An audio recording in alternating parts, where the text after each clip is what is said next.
A forceful arrest and a deadly shooting, both recorded by police dash cameras, have Knoxville police under fire and now facing lawsuits. Good evening, I'm Amanda Hara. I'm Ted Hall. Thanks a lot for joining us here for Local 8 News. We requested those series of dash cam videos, and Local 8 News reporter Heather Burrian spent a lot of time taking a closer look at what happened and the investigations. She's asking the people in charge how much force is too much. Heather, we do want to warn folks, some of the video you're about to see it's a bit gruesome. That's right, Ted. One is where officers are faced with a man who refuses to get into handcuffs. The other, when a cop stopped to help a couple of men on the side of the road. Both times, severe force is used. Get your hands behind you. Hey, get your hand behind you. There are several more minutes of this. Officers yelling commands over gut-wrenching screams.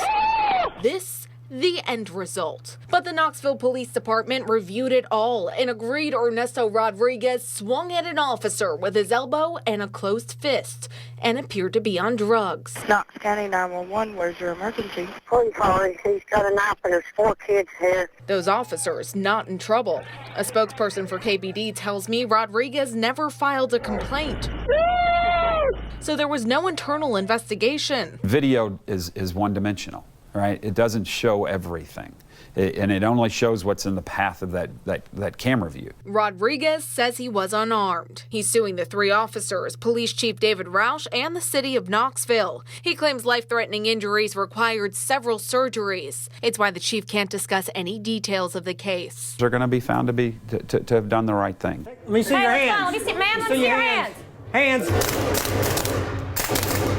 Situations can turn deadly that quickly. Get on the ground, sir. If the public would realize that, they could understand how we react the way we do sometimes. Just we couldn't see their hands.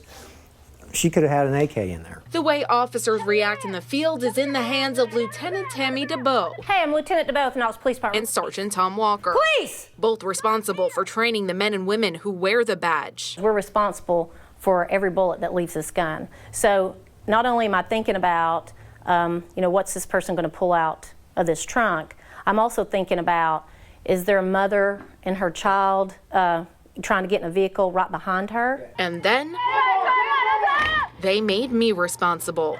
Ma'am, please pick up.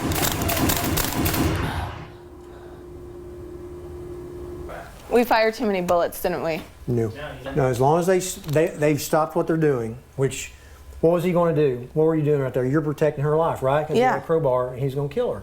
So you may fire more rounds than what someone may think is necessary. But you're firing out of a couple of things. Out of fear, right? Because you have that fear for your own safety and the safety of others around you. Chief Roush calls it a human reaction. At the end of the day, part of the job is to get home to family. Let me see your hands, sir. But officers know they're being watched. What they do, their level of scrutiny in the community is so much more than anybody else's. And it needs to be because Absolutely. They have powers that the rest of us don't have. Hey, we cannot go on running!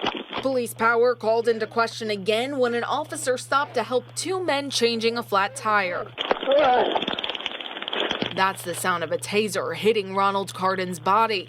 KPD says the recent parolee tried to yank the officer's gun from his holster.